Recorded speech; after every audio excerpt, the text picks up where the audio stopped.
दरवर्षी चातकाप्रमाणे वाट पाहणारा कोकणातील बळीराजा जो आहे तो सध्या शेतीच्या कामात व्यस्त असणारा पाहायला मिळतोय। आपण जर पाहिलं तर सध्या तळ कोकणात जर पाहिलं तर यंत्राच्या साहाय्याने म्हणजे आधुनिक पद्धतीने शेती जी आहे ती नांगरणी जी आहे ती केली जाते। त्याचप्रमाणे याच्यामध्ये जर पाहिलं तर घरातील गृहिणी असतील किंवा जे ज्येष्ठ नागरिक असतील घरामधील ते देखील या शेतीच्या कामांना हातभार लावताना पाहायला मिळतात। काही ठिकाणी तर पारंपरिक पद्धतीने म्हणजे बैलजोड्यांच्या साह्याने बैलजोड्यांच्या माध्यमातून या ठिकाणी शेती केली जाते। तर काही ठिकाणी पारंपरिक पद्धतीने म्हणजे सद्यस्थितीला जर आपण पाहिलं तर यंत्राच्या साह्याने ही जी शेती आहे ती शेती करताना जो बळीराजा आहे तो व्यस्त असताना पाहायला मिळतोय।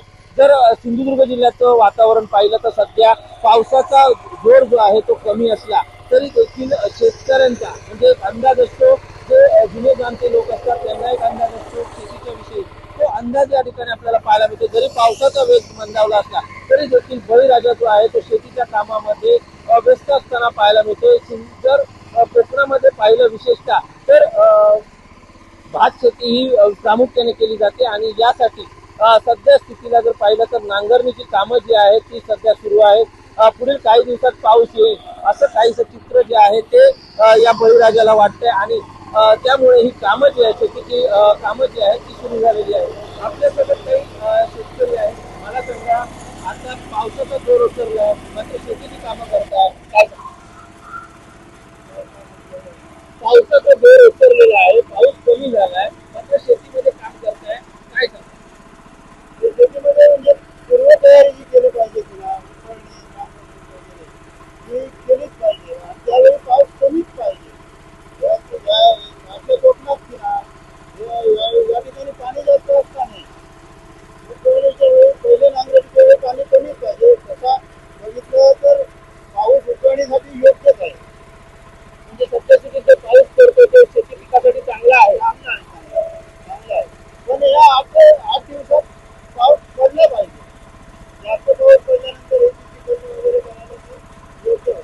आता मला सांगा तर आता पाऊस पडला किंवा आता पुढे पाऊस पडला तर मात्र आपला अनुभव काय सांगतो या वर्षीचा पाऊस जर अशा पद्धतीचं वातावरण असेल तर ते शेतीसाठी कसं असेल? तो शेतीसाठी पोषक नसणार. असा जर राहिला ना तर शेती जवळ आमची पेरणी झाली आहे सर्व आता 15 दिवस होऊन गेले आहे. ते आता 8 दिवसात सर्व काढले पाहिजे, काढणी केली पाहिजे. नंतर आता पाऊसच पडत नाही तोपर्यंत होणार पडेल असं म्हणजे एक आशा आहे असं आहे. असं आहे आमचा अंदाज कधी किती चुकत नाही. वर्षापासून शेती करतो? मी आता 1975 सालापासून शेती करतो. त्यामुळे असा निसर्ग कधी फसवतच नाही शेतकऱ्याला. बरोबर आहे, पडणार होणाऱ्या आठवड्यात पाऊस भरपूर पडणार म्हणजे पडणार.